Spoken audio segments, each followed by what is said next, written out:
Olá, a paz do Senhor Jesus, eu sou a serva Aparecida Gomes e todos os dias eu estou aqui contando a história do santo do dia. E hoje, dia 3 de janeiro, é dia de um santo muito conhecido da nossa igreja, que é São Brás, o protetor da garganta. E antes de iniciarmos, vamos fazer a nossa oração. Nós estamos reunidos em nome do Pai, do Filho e do Espírito Santo. Amém. Pai nosso que estais no céu, santificado seja o vosso nome, venha a nós o vosso reino, seja feita a vossa vontade, assim na terra como no céu. Por nós cada dia nos dai hoje, perdoai as nossas ofensas, assim como nós perdoamos a quem nos tem ofendido. Não nos deixeis cair em tentação, mas livrai-nos do mal. Amém. Glória ao Pai, ao Filho e ao Espírito Santo, como era no princípio, agora e sempre. Amém. Nossa Mãezinha Aparecida, rogai por nós. São Brás, ele nasceu em Sebaste, na Armênia, no final do século III. E ele era médico. Ele começou a ter assim uma crise interior, não por conta da sua profissão, porque ele era um excelente médico e prestava um ótimo serviço para a sociedade. Mas a profissão, por melhor que seja, ela não preenche o vazio que só Deus pode ocupar, não é mesmo? E ele começou a sentir sede das coisas de Deus, ele começou a buscar, abrir o seu coração, e Deus, por sua vez, se deixou encontrar. E ele foi evangelizado. E teve uma grande mudança na sua vida, e não só no campo religioso, mas também no profissional. Que as pessoas que conviviam com ele, os pacientes, foram percebendo aquela mudança e eles também quiseram fazer essa experiência com o Senhor. E muitos se converteram por causa do seu testemunho.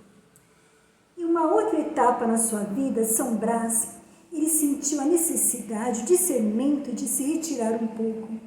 E esse seu retiro era ali mesmo, no Monte Ageu, e procurar ter uma vida mais assim de oração, de penitência, de intercessão, até para que muitos também se convertessem e fizessem essa experiência com o Senhor.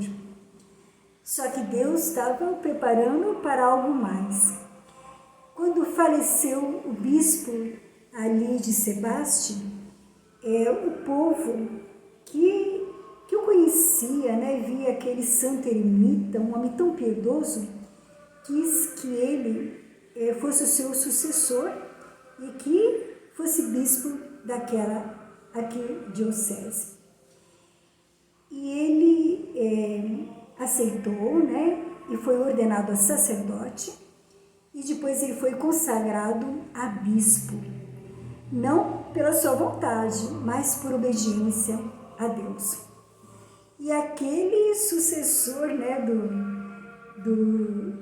dos apóstolos, aquele homem tão fiel a Deus, era um homem corajoso, um homem de oração, um pastor de almas.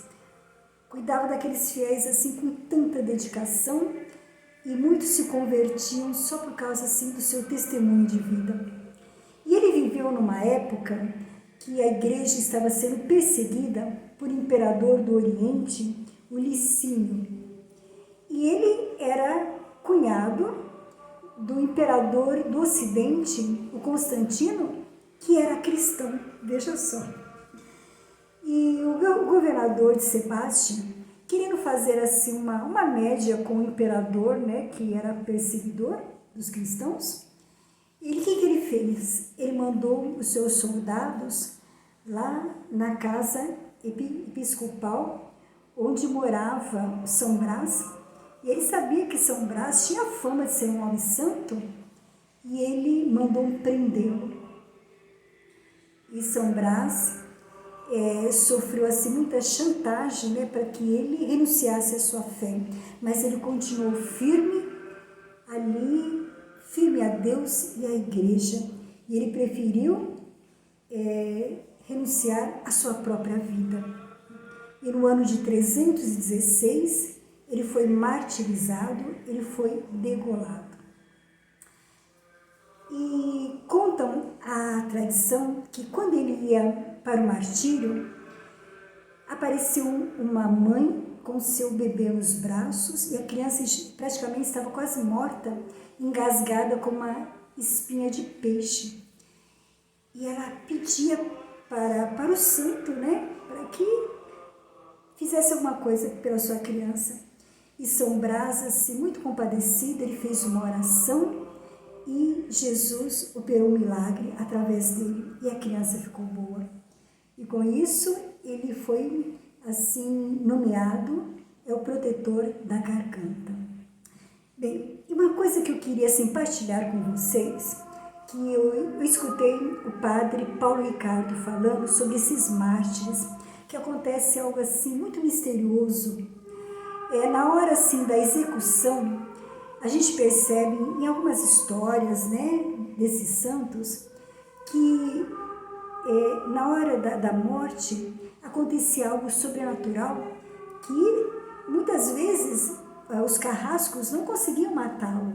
Aconteceu isso com a história de Cosme e Damião, aqueles dois irmãos que também eram médicos. Eles foram crucificados e atiraram flechas para matá-los e eles não conseguiam matá-lo. Aí eles tentaram afogá-lo e eles também não morreram. Veio um anjo e o salvou. E aí eles colocaram eles numa fogueira e as chamas não os queimaram e queimaram os que estavam em volta, os próprios carrascos. E aí, por último, eles os degolaram. Então, é como se Deus poupasse, né, aquela morte dele, assim, por várias maneiras, até para mostrar para aquelas pessoas que estão ali que o nosso Deus não é como aquele Deus pagão, que Deus, ele permite, né, que eles passem por todas aquelas provações, mas ele move assim os céus, os anjos na hora, os ajuda, né, e acontece algo sobrenatural que quem está ali ao redor percebe que há algo assim muito grandioso, muito forte, que está além das suas condições humanas, e com isso há muitas conversões também naquele momento. E Deus permite toda aquela provação, mas até a hora que ele fala basta. É como se ele falasse para aquele servo: filho, agora basta. Eu aceito o seu sacrifício, porque ali eles são um sacrifício vivo, né? Então Deus naquele momento dá aquela libertação para aquele servo e aceita aquela oferta dele, que ele está oferecendo para o Senhor. Então, é algo assim misterioso, né? Uma coisa assim muito interessante. E com São Brás foi a mesma coisa. Eles tentaram matá-lo de uma forma, não conseguiram. Mataram de outra, não conseguiram. E por último, ele foi degolado. Aí Deus aceitou a sua oferta, aquele sacrifício vivo. Uma coisa assim impressionante, não é mesmo? Então, vamos pedir pela intercessão desse santo. São Brás, rogai por nós. Em nome do Pai, do Filho e Espírito Santo. Amém.